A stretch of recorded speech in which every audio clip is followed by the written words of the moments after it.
Hey, what's up my people, Strict12 here, and today I want to talk to you about something that I think it's very important for competitive video players, and that is it still better to prevent a board, or has the power crept of the game gotten to the point where it's better to just break the board afterwards? Back in the day, cards such as Ash Blossom and Joyous Spring or Ghost Belle and Haunted Mansion were able to prevent your opponent from setting up a very powerful board, but it looks like with some of the new archetypes that we're getting such as Sorcerer, or older archetypes such as Tri Brigade and Dragon Link, this is not the case anymore. It looks like hand traps don't really cut it anymore. So a lot of players are opting to instead play very powerful cards that break boards such as Super Polymerization, Evenly Match, Dark Ruler No More, or Forbidden Droplet. Now with that out of the way guys, let me know in the comment section, what do you think? What do you do with your deck? Do you try to prevent the board, or are you still one of those players that tries to break the board afterwards? So let me know guys, and with that out of the way, let's go ahead and get started.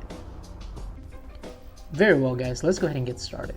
So one of the main complaints I hear from players is that hand traps are not able to stop monsters on their tracks like they used to.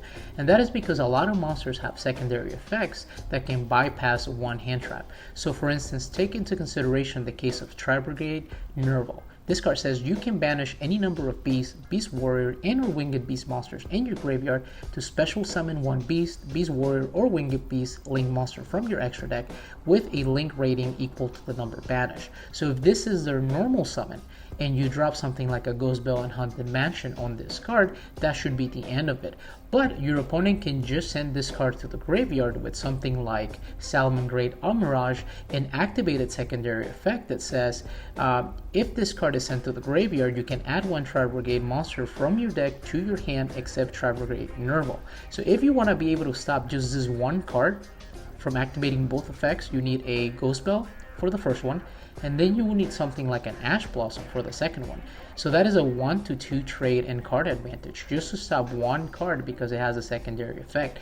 Now if this effect is able to resolve, they can add to their hand something like Tri Brigade Caress, which all you need to do is discard one other Beast, Beast Warrior, or Winged Beast monster to special summon it, and you can just continue with your plays. So again, cards now have effects that if you drop one hand trap on them, that's not the end of the story. They can still do something and keep you going. So they're so resilient to the point where it looks like one hand trap just doesn't do it anymore. Very well guys, and moving forward, another thing that players say is that when you use the hand trap, usually you end up on a 1-for-1 card exchange and you don't really gain any hand advantage. So think of something like Pre-Preparation of Rites. Your opponent activates that card because they're playing Drytron and they're trying to get their spell cards plus their ritual monsters. Now you drop something like Ash, that's it. You go, it's an even exchange, you lose one Ash Blossom, they lose one Pre-Preparation of Rites, and then that's the end of it.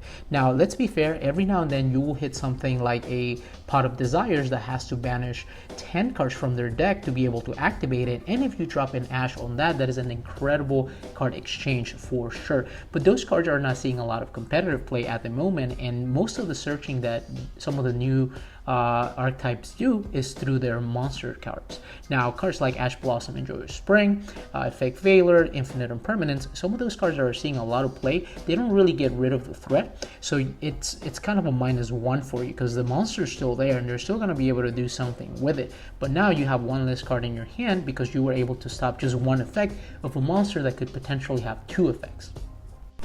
Now let's say you were able to stop everything your opponent threw at you. You had the right hand traps and your opponent was not able to set a board. That is amazing and that is great. But a lot of times players run into the problem that yes, while they were able to stop the board, they were left with not enough cards in their hand to set their own board. Now there's some decks that can get away with this, such as the Prank Kit strategy, Sorcerer, or even strategies such as Tri Brigade that are able to start a whole combo line with only 1 or 2 cards. But not every deck can afford that luxury. So some decks, if you play too many hand traps, you will run out of fuel before you can even get started. Now, one of the reasons why a lot of players are opting to break a board instead of preventing it is card economy. So let's say you're going against something like Phantom Knights, which is a deck that is seeing a lot of competitive play lately, and they set up a board of 3 different negates, and they only play dark attribute monsters. And now is your turn, and you happen to have super polymerization in your hand. Well, you can turn 3 of the dark attribute monsters into something like a Predaplan Trifilveratum and completely wipe their board that way. And they might have spent up to 10 cards setting up that board, and all you did was use a super polymerization and discard for a cost, and now you have a very powerful monster that can negate special summons. Now this is a very, you're not gonna do this every single time, but a lot of the times breaking the board will give you more card economy than try to prevent it. One of the main obstacles of players trying to break a board instead of preventing it is that there are some boards that you're not going to be able to break. So think of something like the Rival Cyber's Adagnister. This card is unaffected by any card effect, so you can't super poly it, you can't Dark Ruler no more, you can't Forbidden Droplet. This card is just not affected by your opponent's card effects. So if your opponent is able to drop something like this, which usually comes in with 6,000 attack, that's it. There's really not a lot in the game of Yu-Gi-Oh that can overcome a monster like this. So think of something like a Drytron player. A Drytron player is sometimes able to set such an impressive board full of negates that whatever board breaking cards you have will not be enough. So that is something to keep in mind as well. Most strategies you might be able to break the board, but there's some boards that are unbreakable. And finally, guys, if you are trying to break a board, you got to keep in mind that you need to have a good follow-up. So what I mean by that is, let's say you're able to drop something like Forbidden Droplet or Dark Ruler No More, effectively canceling out everything your opponent has on the field. Now you need to be able to have a strong follow-up. So what I mean by that is, take into consideration a strategy like Eldritch.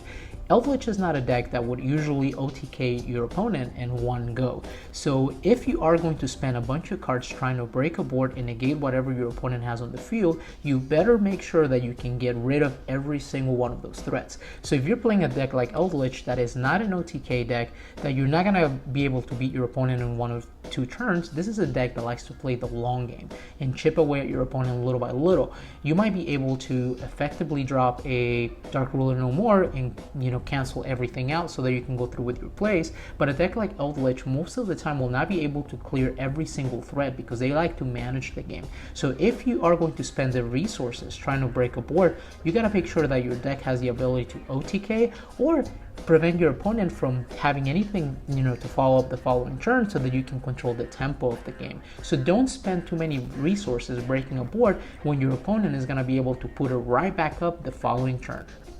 Very well, guys, and that is the end of the video. Now let me know in the comment section, what do you think? Do you think we're at a turning point where the mentality of competitive players is changing regarding how we deal with boards, or do you think it's just a matter of Konami releasing bigger, better, badder hand traps to combat some of the new archetypes that are able to play through the traditional hand traps that we use nowadays? So let me know, what do you think? I want to hear your insightful opinion and see what do you guys think, or what is your personal experience with hand traps or breaking the board as it is. Alright guys, well, if you enjoy watching my videos, please go ahead and give me a like, subscribe, and I'll be catching you in the next one.